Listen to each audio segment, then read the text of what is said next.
ആധുനിക ലോകത്തിൽ നിലനിൽക്കുന്ന ഏതൊരു സിസ്റ്റത്തെയും ഇല്ലാതാക്കുന്നത് ഒന്നു മാത്രമാണ്: ടെക്നോളജി.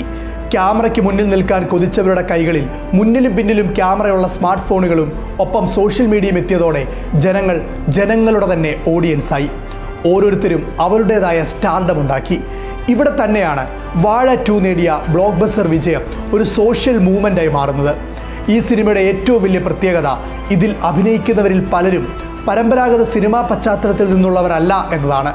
ഇൻസ്റ്റഗ്രാം ഇൻഫ്ലുവൻസേഴ്സ്, സാധാരണ ജോലി ചെയ്യുന്ന യുവാക്കൾ, സിനിമയുമായി യാതൊരു ബന്ധവുമില്ലാത്ത ആളുകൾ, ഇവരൊക്കെയാണ് ഈ സിനിമയുടെ മുഖങ്ങൾ. പക്ഷേ ഇവരുടെ പെർഫോമൻസ് കണ്ട് നിറഞ്ഞ കണ്ണുകളോടെയാണ് പ്രേക്ഷകർ തിയേറ്റർ വിട്ടത്. ഒറ്റ സിനിമ കൊണ്ട് ഈ പുതുമുഖങ്ങൾക്ക് പ്രേക്ഷകരുടെ ഉള്ളുലയ്ക്കാൻ കഴിഞ്ഞെങ്കിൽ അതത്ര നിസ്സാരമല്ല.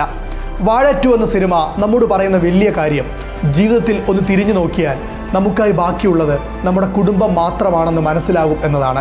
നമ്മൾ സ്നേഹിക്കാൻ മറന്ന, എന്നാൽ നമ്മളെ മറ്റെന്തിനേക്കാളും സ്നേഹിക്കുന്ന മനുഷ്യരെ ഒന്ന് കെട്ടിപ്പിടിച്ച് കരയാൻ തോന്നും എന്നതാണ്. സാധാരണ മനുഷ്യരുടെ ജീവിത കഥ സാധാരണക്കാർ തന്നെ അഭിനയിച്ച് കാണിച്ചപ്പോൾ മലയാള സിനിമയ്ക്ക് അത് വേറിട്ടൊരു അനുഭവമായിരുന്നു.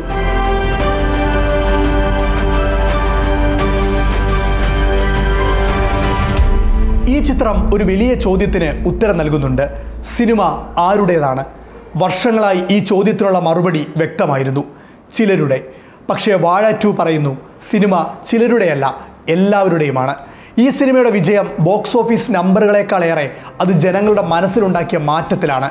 ഒരു സാധാരണ യുവാവ് ഈ സിനിമ കാണുമ്പോൾ അവർ സ്ക്രീനിൽ കാണുന്നത് ഒരു സ്റ്റാറിനെ അല്ല, അവൻ കാണുന്നത് തൻ്റെ തന്നെ പ്രതിഫലനമാണ്. ഞാൻ എന്ന് അവനോട് തന്നെ അവൻ പറയുന്ന അനുഭവമാണ്. Vaazha biopic of a billion boys മാത്രമല്ല, dream of a billion boys കൂടിയാണ്.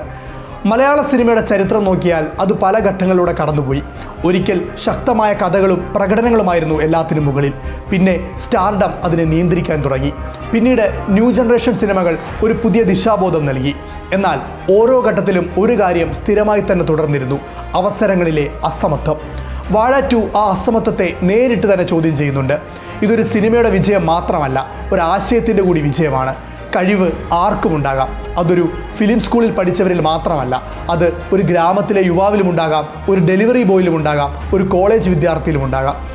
ഈ സിനിമ നൽകുന്ന സന്ദേശം ഇതാണ്: നിങ്ങളുടെ കഥ പറയാൻ നിങ്ങൾക്ക് ആരുടെയും അനുവാദം വേണ്ട. ഇത് ശരിക്കും മലയാള സിനിമയുടെ ഭാവിയെക്കുറിച്ച് ഒരു വലിയ ചർച്ചയ്ക്ക് വഴി തുറക്കുന്നുണ്ട്.